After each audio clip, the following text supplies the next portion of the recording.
Selamat pagi semuanya, perkenalkan saya Yuli Syuputra dengan NIM 07011128253666, Program Studi Administrasi Publik Universitas Sriwijaya.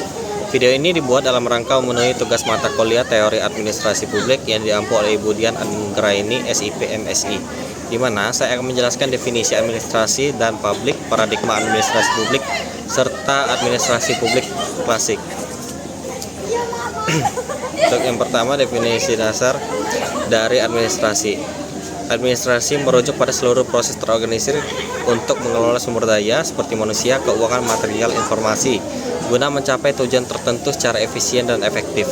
Dalam konteks publik, mencakup fungsi-fungsi manajerial seperti perencanaan, pengorganisasian, pengarahan, pengkoordinasian, pelaporan, dan penganggaran, atau POAKORP atau POSKORP.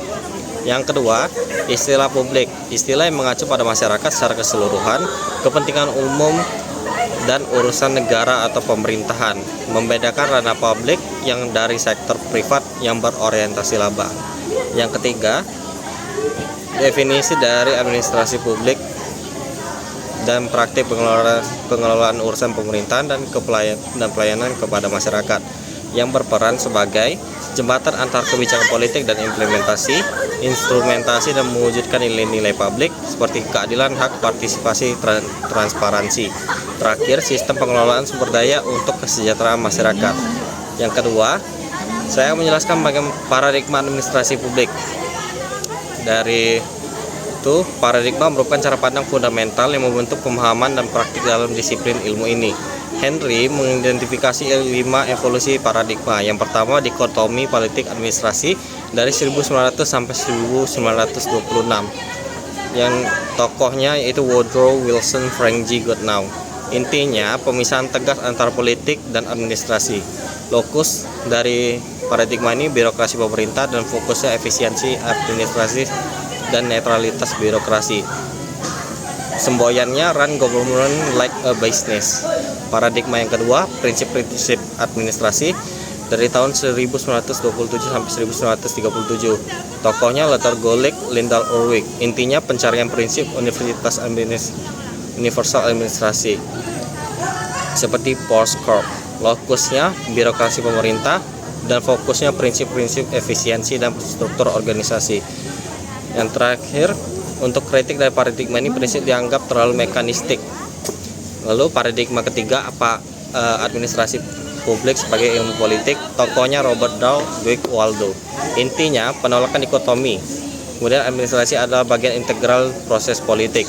Lokusnya birokrasi pemerintah dan fokusnya pada nilai demokrasi, responsivitas, akuntabilitas politik. Konsekuensi dari paradigma ini adalah administrasi tidak netral. Yang keempat, administrasi sebagai ilmu administrasi dari 1956 sampai 1970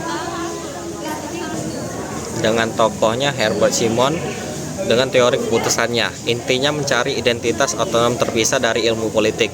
Lokusnya semua organisasi seperti publik, swasta, dan nirlaba. Fokusnya terletak pada teori organisasi umum, perilaku organisasi, proses pengambilan keputusan. Karakter dari paradigma ini adalah periode pencarian identitas disiplin. Terakhir, paradigma kelima, administrasi sebagai administrasi publik dari tahun 1970 hingga sekarang. Intinya kembali ke esensi publik, fokus pada masalah dan kepentingan publik. Lokusnya isu-isu publik dan fokusnya terletak pada kepentingan publik dan urusan publik. Ekspansinya sendiri meluas, lokus meluas melampaui birokrasi keseluruhan ekosistem governance. Terakhir, saya akan menjelaskan teori administrasi publik klasik. Definisi dari teori ini adalah administrasi publik klasik merujuk pada aliran pemikiran awal dalam ilmu administrasi publik yang berkembang pada akhir abad ke-19 hingga pertengahan abad ke-20. Teori ini berfokus pada prinsip-prinsip universal yang dianggap dapat diterapkan di semua organisasi publik untuk mencapai efisiensi, rasionalitas, dan produktivitas maksimal. Ciri utamanya, yang pertama ada dikotomi politik administrasi, seperti administrasi harus terpisah dari politik. Yang kedua ada politisi menetapkan kebijakan atau policy making, sedangkan administrator melaksanakannya secara netral dan teknis. Yang kedua, prinsip-prinsip administrasi umum, seperti mengembangkan prinsip-prinsip seperti hierarki, unity of command, span of control, dan spesialisasi. Yang ketiga ada pendekatan one best way, yaitu ada cara terbaik untuk mengorganisasi dan menjalankan administrasi yang dapat ditemukan melalui analisis ilmiah. Keempat, ada model birokrasi ideal dari Max Weber. Birokrasi sebagai bentuk organisasi paling efisien dengan ciri hierarki otoritas yang jelas, aturan dan prosedur tertulis, impersonalitas atau hubungan formal bukan personal, meritokrasi, promosi berdasarkan kemampuan.